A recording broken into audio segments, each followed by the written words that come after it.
besar, saya dari kelas 3C Prodi PAI Pasca Sarjana IAIN Tulungagung.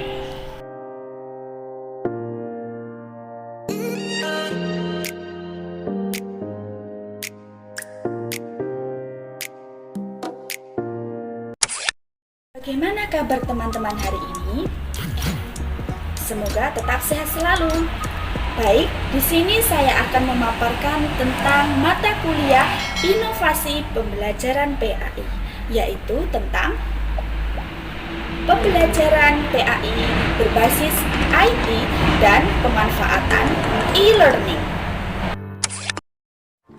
Pendidikan agama Islam merupakan pendidikan yang berperan penting dalam membentuk generasi penerus bangsa yang berakhlakul karimah, yang mau dan mampu mengaplikasikan ilmu yang diperoleh guna sebagai kemajuan diri sendiri, masyarakat, maupun bangsa dan negara.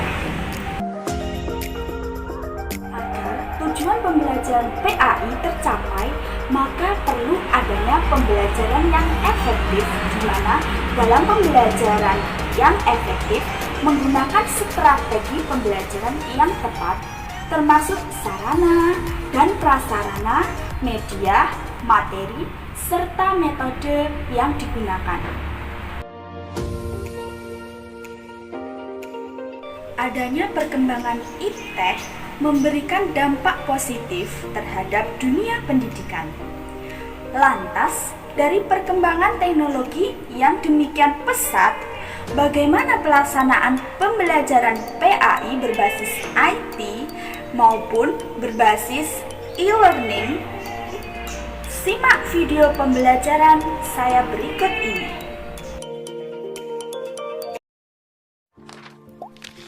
Sebelumnya, kita harus mengetahui terlebih dahulu IT. IT apa sih? Kalau dalam bahasa Indonesia biasanya disingkat TI, Teknologi Informasi. Sedangkan dalam bahasa Inggris biasanya disebut IT. IT yaitu Information and Technology. Kita bahas terlebih dahulu dimulai dari apa itu teknologi. Teknologi merupakan sebuah konsep yang berkaitan dengan jenis penggunaan dan pengetahuan tentang alat dan keahlian dan bagaimana ia dapat memberi pengaruh pada kemampuan manusia untuk mengendalikan dan mengubah sesuatu yang ada di sekitarnya. Informasi adalah fenomena yang diamati atau bisa juga berupa putusan-putusan yang dibuat. Informasi bisa jadi hanya berupa kesan, pikiran seseorang, atau mungkin juga berupa data yang tersusun rapi dan telah terolah. Hal itu sesuai dengan pemikiran Pawit M. Yusuf dalam bukunya Teori dan Praktek Penelusuran Informasi. Teknologi informasi menurut Hamzah B. Uno dan Nina adalah suatu teknologi yang digunakan untuk mengolah, memproses, mendapatkan, menyusun, menyimpan, memanipulasi data dalam berbagai cara untuk menghasilkan informasi yang berkualitas, yaitu informasi yang relevan, akurat, dan tepat waktu.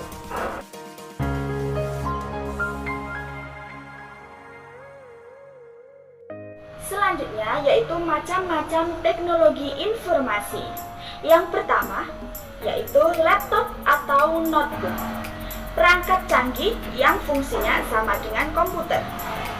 Praktis dibawa kemana-mana. Biasanya seorang mahasiswa memiliki laptop atau notebook yang dibawa pergi ke kampus.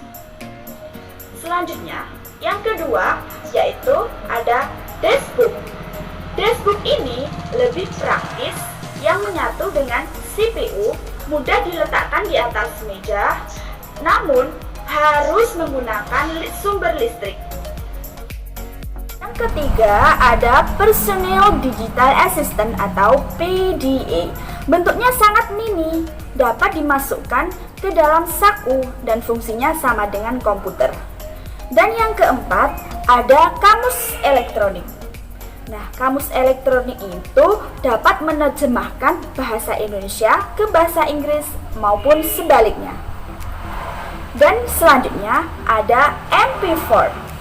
MP4 player ini sebagai penyimpan data dapat memutar video, game, kemudian musik, dan juga kita bisa memutar radio.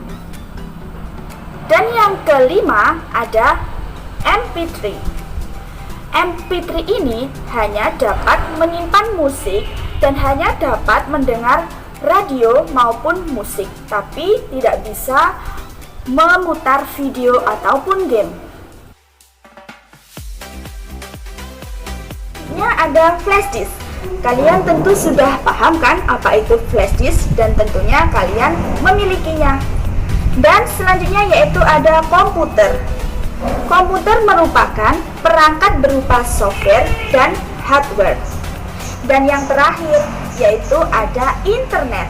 Internet merupakan jaringan komputer yang sangat besar yang saling terhubung yang menjangkau seluruh dunia.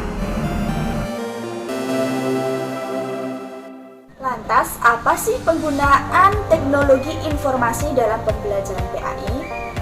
Tentunya, guru agama Islam sebagai pendidik yang mengajarkan aspek keimanan, ketakwaan, dan akhlakul karimah yang bersumber dari Al-Quran dan hadis harus memiliki atau melakukan inovasi-inovasi baru dalam menyampaikan materi pembelajaran kepada peserta didik.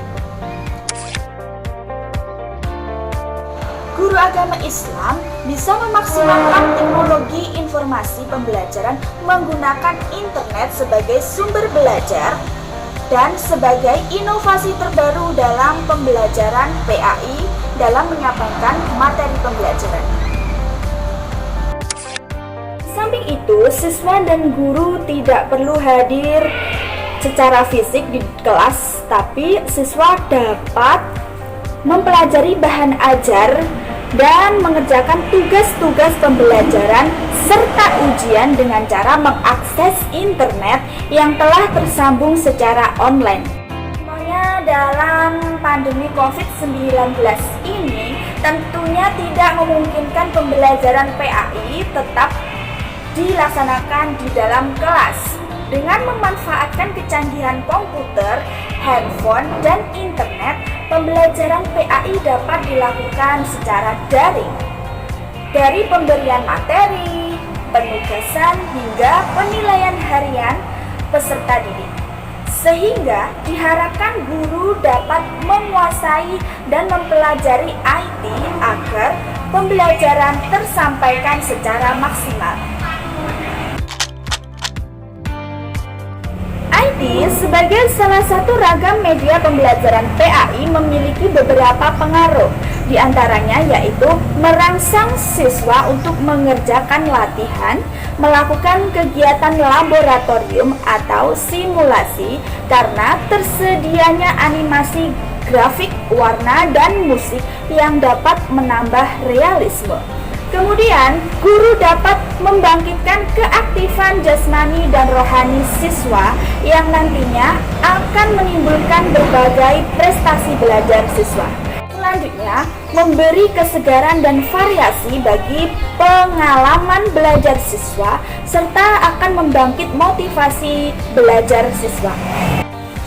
Selanjutnya, memperlihatkan kepada siswa bentuk konkret tingkah laku yang diinginkan atau contoh interaksi manusia serta dapat menyajikan masalah yang akan dipecahkan oleh siswa. Setelah mengetahui IT, ada yang disebut dengan e-learning. Apa sih e-learning itu? E-learning merujuk pada penggunaan teknologi internet untuk menyampaikan solusi-solusi yang menambah pengetahuan dan kemampuan dalam perencanaan pembelajaran.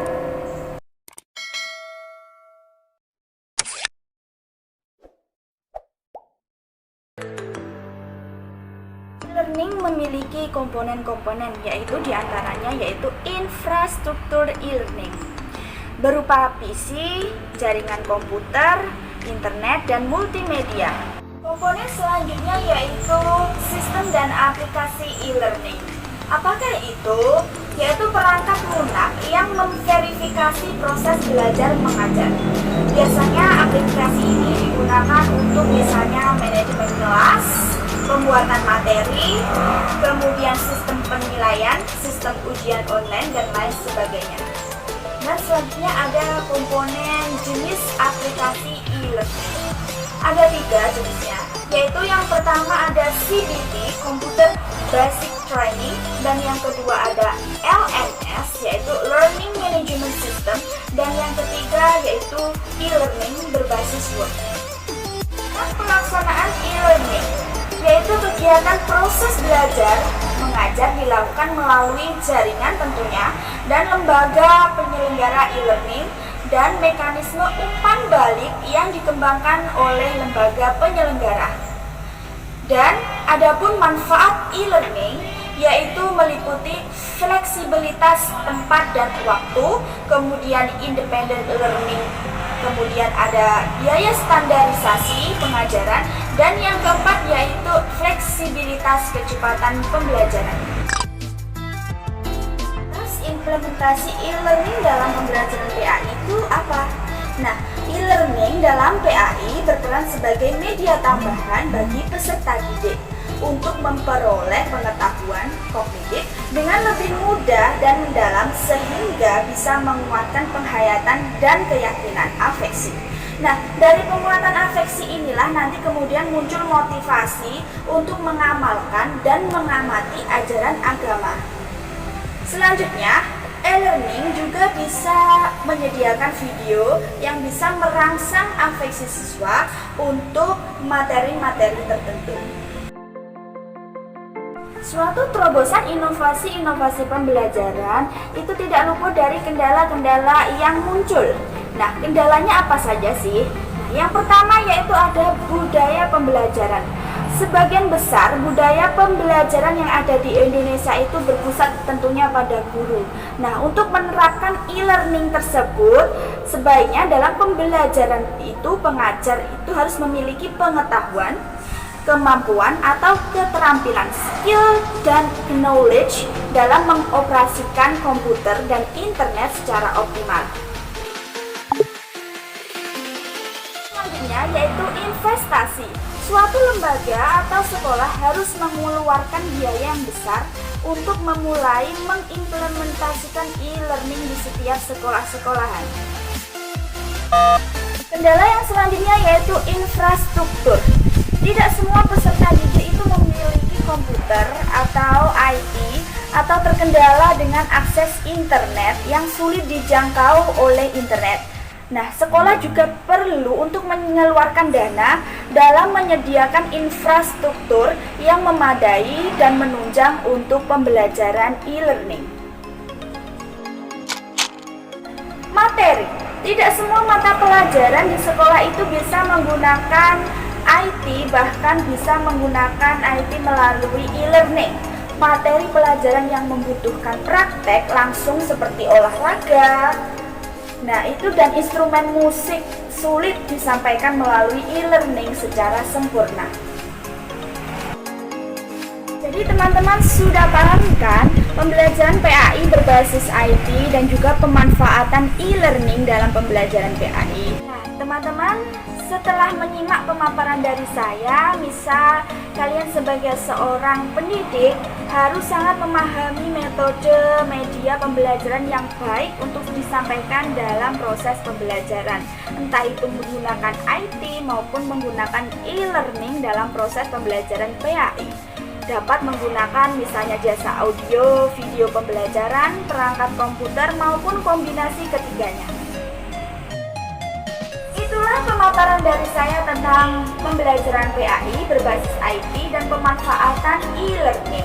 Semoga video saya ini dapat tersampaikan isinya dan dapat dijadikan sebagai pedoman dalam proses pembelajaran PAI.